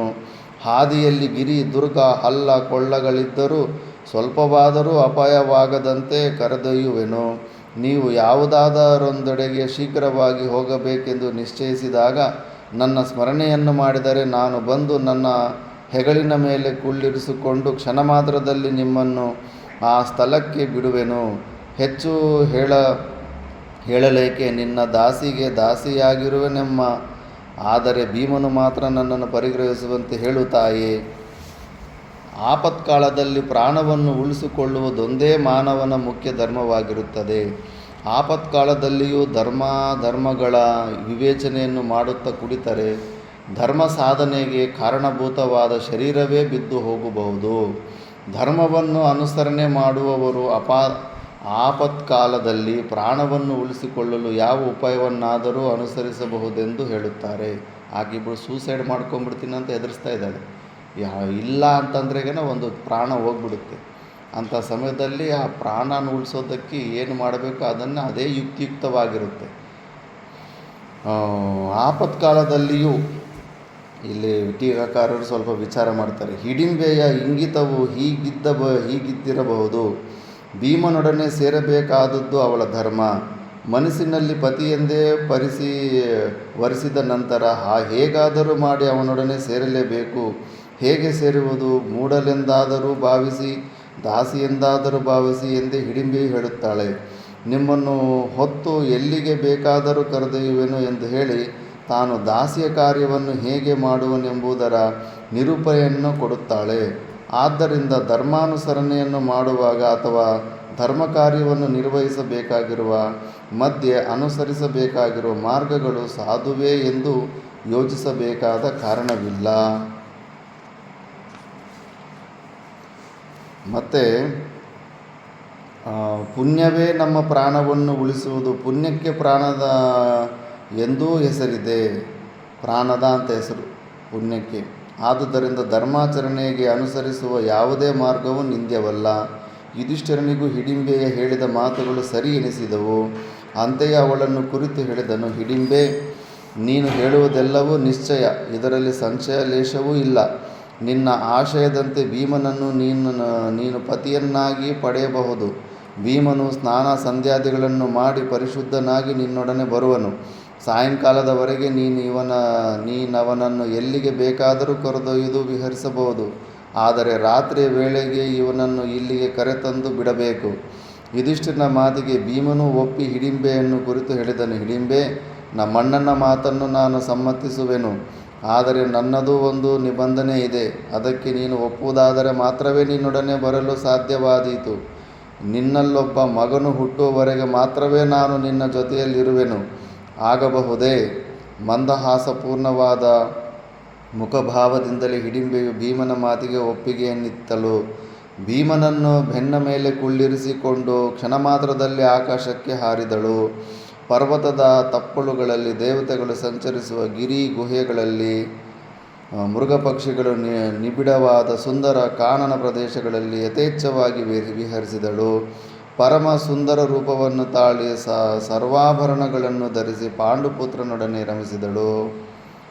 ಇಲ್ಲಿ ಟೀಕಾಕಾರರು ಇನ್ನೂ ಸ್ವಲ್ಪ ವಿಚಾರ ಮಾಡ್ತಾರೆ. ಅಪೇಯಾಪಾಯವನ್ನು ಮಾಡುವುದಿಲ್ಲ ಎಂಬುದು ಒಬ್ಬನು ಧರ್ಮವಾಗಿರುತ್ತದೆ. ಮದ್ಯಾದ್ಯಪೇಯಗಳನ್ನು ಕುಡಿಯದಿರುವುದು ಧರ್ಮವೇ ಸರಿ. ಮದ್ಯಪಾನ ಯಾವುದೇ ಕಾಯಿಲೆಯು ಬಂದು ಅಪೇಯ ಅಥವಾ ಮದ್ಯದಿಂದ ಮಾಡಿದ ಔಷಧಿಯಿಂದ ಪ್ರಾಣ ಉಳಿಯುವುದೆನ್ನುವುದಾದರೆ ಪ್ರಾಣವನ್ನುಳಿಸಿಕೊಳ್ಳುವುದಕ್ಕಾಗಿ ಅಪೇಯಪಾನ ಮಾಡುವುದಿಲ್ಲ ಎಂಬ ಧರ್ಮವನ್ನು ತಾತ್ಕಾಲಿಕವಾಗಿಯಾದರೂ ಬಿಡಬೇಕಾಗುತ್ತದೆ. ಈಗ ಕಾಫ್ ಸಿರಪ್, ನಮಗೆ ಥ್ರೋಟ್ದು ಕೆಮ್ಮು ಬಂದಾಗ ಅದರಲ್ಲಿ ಹೆಚ್ಚು ಸಾರ ಇರುತ್ತೆ. ಆಲ್ಕೋಹಾಲ್ ಕಾಫ್ ಸಿರಫಲ್ಲಿ ಫುಲ್ ಇರುತ್ತೆ, 18% ಇರುತ್ತೆ. ಆಲ್ಮೋಸ್ಟ್ ಓಡ್ಕಾ ಕುಡ್ದಂಗೆ ಅದಕ್ಕೆ ಅದು ಕುಡಿದ್ರೆ ಫುಲ್ ನಿದ್ದೆ ಬಂದ್ಬಿಡುತ್ತೆ ಸಿರಪ್ಪುಗಳು. ಮತ್ತು ಆ ಸಮಯದಲ್ಲಿ ಅದು ಔಷಧಿ ಥರ ತಗೊಂಡ್ರೆ ಅದು ಆಪತ್ಕಾಲ ಧರ್ಮ. ಅದೇ ಥರ ನಾವು ಧರ್ಮದ ವಿಷಯದಲ್ಲಿ ನೋಡ್ಕೋಬೇಕು, ಯಾವುದು ಮುಖ್ಯ ಯಾವುದಿಲ್ಲ ಅಂತ. ಧರ್ಮವು ಹೆಚ್ಚೇ ಪ್ರಾಣವು ಹೆಚ್ಚೇ ಎಂಬ ಜಿಜ್ಞಾಸೆಯು ಬಂದಾಗ ಅಧರ್ಮವನ್ನು ಮಾಡಿ ಬದುಕುವುದಕ್ಕಿಂತಲೂ ಧರ್ಮದಿಂದಿದ್ದು ಸಾಯುವುದೇ ಲೇಸೆಂದು ಹೇಳುವ ಧರ್ಮವೀರರಿದ್ದಾರೆ. ಆದರೆ ಯಾವ ಅಧರ್ಮ ಕಾರ್ಯ ಮಾಡಿದರೂ ಅದಕ್ಕೆ ಪ್ರಾಯಶ್ಚಿತ್ತವೂ ಹೊಂದಿದೆ. ಆಪತ್ಕಾಲದಲ್ಲಿ ಅನಿವಾರ್ಯವಾಗಿ ಅಧರ್ಮಾಚರಣೆ ಮಾಡಿ ಎಲ್ಲ ವಸ್ತುಗಳಿಗಿಂತಲೂ ಪ್ರಿಯತಮವಾದ ಪ್ರಾಣವನ್ನು ಉಳಿಸಿಕೊಂಡು ಅನಂತರದಲ್ಲಿ ಪ್ರಾಯಶ್ಚಿತ್ತವನ್ನು ಮಾಡಿಕೊಳ್ಳಬಹುದು. ಈಗ ಸಡನ್ನಾಗಿ ಹಸು ಕುಮ್ಮೋದಕ್ಕೆ ಬರ್ತಾಯಿದೆ, ಹಾವು ಕಚ್ಚೋದಕ್ಕೆ ಬರ್ತಾಯಿದೆ, ಗೋಹತ್ಯೆ ಮಹಾಪಾಪ ಅನ್ನೋದು ಗೊತ್ತಿರುತ್ತೆ. ಬಟ್ ಅದನ್ನು ನಾವು ಸುಮ್ಮನೆ ನೋಡ್ಕೊತಾ ಇದ್ರೆ ಅದು ಚುಚ್ಚಿಬಿಟ್ಟು ಸಾಯಿಸೇ ಬಿಡುತ್ತೆ ಹಸು. ಅಂಥ ಸಮಯದಲ್ಲಿ ಅದನ್ನು ಗೋಹತ್ಯೆ ಮಾಡಬೇಕಾಗುತ್ತೆ. ನಮ್ಮನ್ನು ಕುಂಬೋದಕ್ಕೆ ಕೊಳ್ಳೋದಕ್ಕೆ ಬರುವಂಥ ಹಸುವನ್ನು ಕೊಂದ ಮೇಲೆ ಮತ್ತೆ ಆ ಗೋಹತ್ಯೆದ ಪ್ರಾಯಶ್ಚಿತ್ತ ಇದೆ, ಮಾರ್ಗ ಇದೆ. ಅದ್ರ ಮೂಳೆಗಳನ್ನು ಕತ್ತಲ್ಲಿ ಹಾಕ್ಕೊಂಡು ಕೆಲವೊಂದು ತೀರ್ಥ ಪ್ರದೇಶದಲ್ಲಿ ಹೋಗ್ಬಿಟ್ರೆ ಗೋಹತ್ಯೆ ಮಹಾಪಾಪ ದೂರ ಆಗಿಬಿಡುತ್ತೆ. ಪ್ರಾಣ ಉಳಿಸ್ಕೊಳ್ಳೋದೇ ಮುಖ್ಯ ಅನ್ನೋದು ಧರ್ಮ ಹೇಳುತ್ತೆ. ಇನ್ನೂ ಅನೇಕ ಧರ್ಮ ಕಾರ್ಯಗಳನ್ನು ಮಾಡಬಹುದು. ಆದರೆ ಆಯುಷ್ಯವೇ ಮುಗಿದಿದ್ದರೆ ಅಪೇಯಪಾನ ಮಾಡುವುದರಿಂದ ಆಯುಷ್ಯವು ಹೇಗೆ ಉಳಿದೀತು? ಆಯುಷ್ಯವಿರುವುದಾದರೆ ಅಧರ್ಮಾಚರಣೆ ಇಲ್ಲದೆಯೇ ಉಳಿದುಕೊಳ್ಳಬಹುದು. ಆಯುಷ್ಯವು ತೀರಿದ್ದರೆ ಅಪೇಯಪಾನ ಮಾಡಿಯೂ ಉಳಿಯಲಾರೆನು. ಹೀಗಿರುವಾಗ ಸಾಯುವ ಕಡೆಗಾಲದಲ್ಲಿ ಅಧರ್ಮಾಚರಣೆಯನ್ನೇಕೆ ಮಾಡಬೇಕು ಎಂಬುದು ಮುಂದಿನ ವಾದ. ಧರ್ಮಾಧರ್ಮಗಳ ಆಚರಣೆಗಳೆಲ್ಲವೂ ಮುಖ್ಯವಾಗಿ ಮನಸ್ಸಿನ ದಾರ್ಢ್ಯವನ್ನೇ ಅವಲಂಬಿಸಿವೆ. ಮನಸ್ಸು ದುರ್ಬಲವಾಗಿದ್ದರೆ ಮಾನವನು ಯಾವುದೊಂದು ಕಾರ್ಯವನ್ನು ಮಾಡಲು ಅಂಜುತ್ತಾನೆ, ಇಂದ್ರಿಯಗಳಿಗೆ ದಾಸನಾಗುತ್ತಾನೆ. ಮನಸ್ಸು ದೃಢವಾಗಿದ್ದರೆ ಆಪತ್ತುಗಳನ್ನು ತೃಣೀಕರಿಸುತ್ತಾನೆ. ಅಧರ್ಮ ಪ್ರವರ್ತನೆಗೆ ಕಾರಣಭೂತಲಾದ ಪಂಚೇಂದ್ರಿಯಗಳನ್ನು ಹತೋಟಿಯಲ್ಲಿಟ್ಟುಕೊಂಡಿರುತ್ತಾನೆ. ಇಲ್ಲಿ ತನಕ ಧರ್ಮದ ವಿಚಾರ ಮಾಡಿದ್ದಾನೆ ಟೀಕಾಕಾರರು. ಈಗ ನದಿಗಳ ಮಧ್ಯದಲ್ಲಿರುವ ದ್ವೀಪ ಪ್ರದೇಶಗಳಲ್ಲಿ, ಸಮುದ್ರದ ದಂಡೆಗಳಲ್ಲಿ, ಸುಂದರ ಪ್ರದೇಶಗಳಲ್ಲಿ,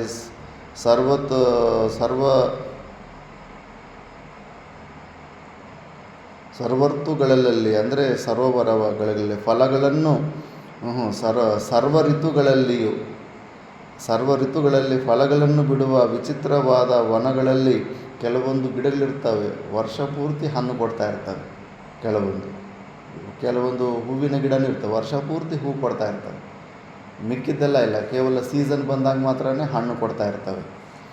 ಆದ್ದರಿಂದ ಅಂಥ ವನಗಳು ಇತ್ತಂತೆ. ಆಗ ಮಾನಸ ಸರೋವರದ ಸಮೀಪದಲ್ಲಿ ಹಿಡಿಂಬೆಯು ಭೀಮನೊಡನೆ ಸ್ವೇಚ್ಛೆಯಿಂದ ವಿಹರಿಸಿದಳು.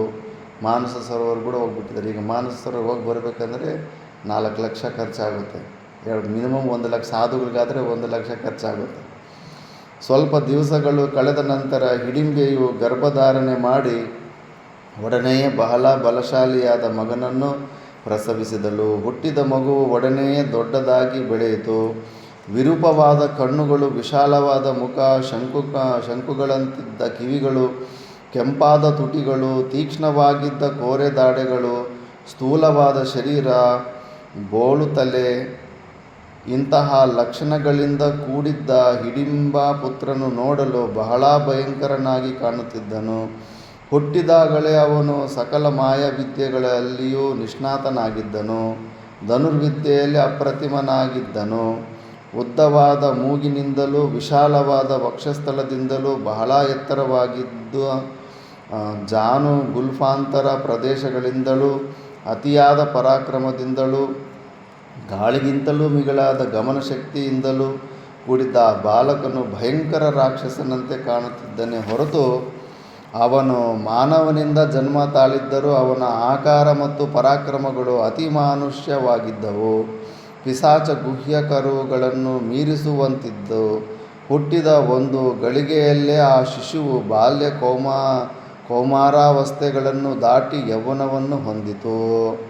ಪಾರ್ವತೀದೇವಿಯ ವರದಂತೆ ರಾಕ್ಷಸ ಸ್ತ್ರೀಯರು ತಾವು ಗರ್ಭಧರಿಸಿದ ದಿನವೇ ಪ್ರಸವಿಸಲು ಮತ್ತು ಶಿಶುವು ತಾನು ಇಚ್ಛಿಸಿದ ಆಕಾರವನ್ನು ಹೊಂದಲು ಸಮರ್ಥರಾಗಿರುತ್ತಾರೆ. ಪಾರ್ವತೀದೇವಿ ವರ ಇರುತ್ತೆ ರಾಕ್ಷಸರಿಗೆ, ಗರ್ಭಧಾರಣೆ ಮಾಡಿದ ದಿವಸನೇ ಜನ್ಮ.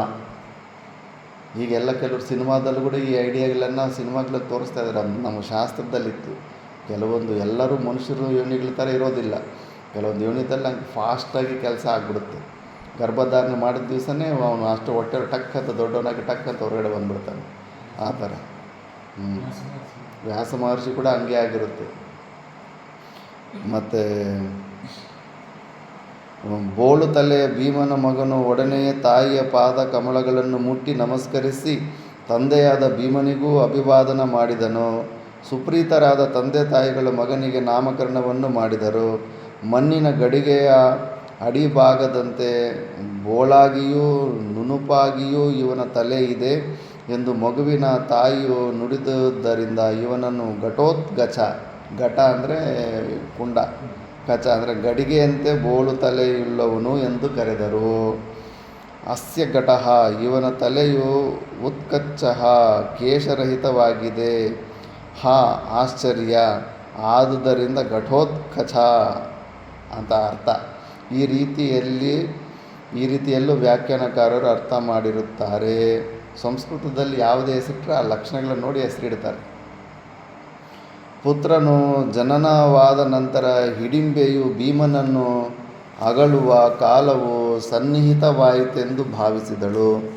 ಧರ್ಮರಾಜನಿಗೂ ಮತ್ತು ಕುಂತಿಗೂ ನಮಸ್ಕರಿಸಿ ಇಚ್ಛೆಯಿದ್ದೆಡೆಗೆ ಹೊರಟು ಹೋದಳು.